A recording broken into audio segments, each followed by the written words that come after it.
अतिशय विहंगम दृश्य आपण या ठिकाणी पाहतोय। उद्घाटन सोहळा, फटाक्यांची आतषबाजी, क्या बात है। यस मित्रांनो, आपण पाहतात स्वर्गीय महेंद्र दादा चषक 2024 हा अतिशय दैदीप्यमान उद्घाटन सोहळा आणि फायरवर्क।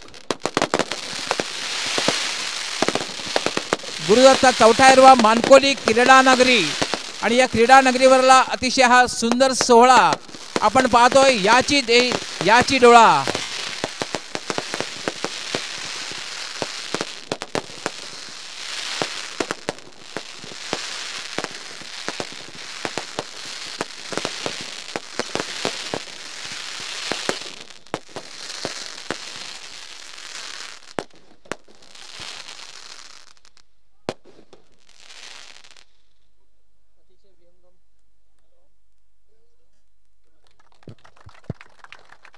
त्यानंतर पुन्हा एकदा मी सगळ्यांना विनंती करणार आहे, आपण त्या ठिकाणी थांबायचं आहे, कारण एक स्पर्धा आहे।